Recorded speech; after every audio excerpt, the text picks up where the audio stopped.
In the early 1500s, Cortes lands in the New World with about 600 men. The first thing he does is order the ships to be burned. The message was incredibly clear. No one's going home, and we're not going backward. We're only going forward. So at that time, a lot of his men were outrageously demoralized. There's no way to go home. What the hell are you doing? You're burning the ships. However, there was another group of men that were under his charge who were excited because they had the promise of gold and being more wealthy than they could ever possibly imagine, having more gold to carry than they could even carry. So here you have got one event with two radically different perspectives, orchestrated by one man who is probably both a genius and maybe a little tweaked at the same time. So here's the outcome. Within the following 2 years, Cortes ends up conquering the Aztec Empire, and he secures his place in history with having the largest huevos in the Americas at that time. Every successful salesperson that I've ever worked with at some point comes to a moment in time in their career where they make a conscious decision to burn the ships. This is the point of no return.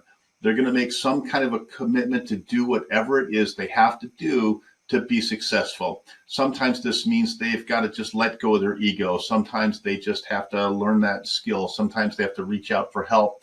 Whatever it is, they make a conscious decision that I am not going backwards. I am just going to go forward. Some of my sales professionals, they arrive at this point in time out of desperation because they have nothing else to do, and this is all they can do. And some by careful planning.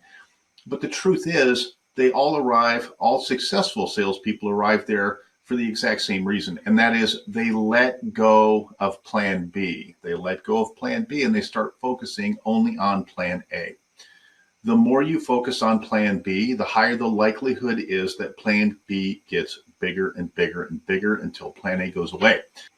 It makes total sense because in business, there's a simple reality, and that is you're going to get more of what you measure, because if you're measuring something, you're getting more of it because you're focusing your attention and your energy on it.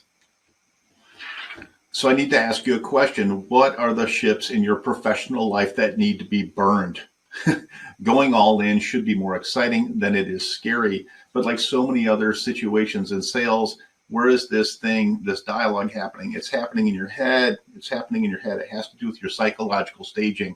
And so here's some practical ideas that you might find helpful to kind of get you in the right mindset to let go of plan B. Number one, have others gone there before, right? So it's simple. You don't necessarily have to reinvent the wheel. All you have to do is find other people who have done the thing that you hope to do. For gosh sakes, buy them a cup of coffee or get with them and ask them some simple questions. What are the things that you did in order to get to where you are? What did it look like? Was it more difficult than you thought? What should I plan on doing, right? Number one, have others gone there before? Number two, how powerful is your why? What is the compelling reason and the energy that is getting you to this psychological staging that you're going to need to let go of plan B? How powerful is your why? You've met with someone, maybe a handful of people, and you've kind of maybe crafted out a critical path methodology for success. I know I have to do these things over and over and over again in order to be successful, but how strong is your why? If your why, if your compelling reason isn't powerful enough, you're not going to get to where you have to be. Number three, sustainability in your effort. Now, it's important to have a why and have that drive. But is that drive going to kill you? Is that drive going to make it, are you going to oscillate up and down emotionally? And is it going to be very difficult for you to achieve or impossible for you to achieve because you're going to burn out before the finish line? You need to understand what sustainability is in your efforts, your efforts for prospecting, your sustainability efforts for keeping in touch with people. And sustainability, the key to sustainability is balance. It's important when you psychologically go all in, make sure you still have appropriate boundaries and professional boundaries that you're not going to burn down. You burn down the ship. That's great. I don't want you to burn down your house also. Number four, most important of all, time is on your side. Time is on your side.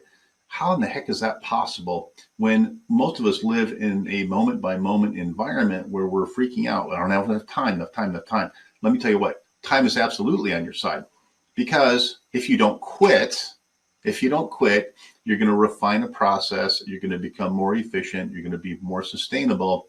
You're going to let go of the things that don't work. You're going to adopt the things that do work. And you're going to keep going forward in a continuous improvement methodology, an agile methodology. Here's the key. Time's on your side if you don't quit. Number 4 is the most important of all. Don't quit. You will succeed. You will find efficiency. Make sure you're sustainable in that effort so that you don't have to spin off the planet. You will make it, and it's just a matter of letting go of plan B and focusing on plan A. Please hit that subscribe button, and don't forget, visit our website and schedule your free 30-minute evaluation.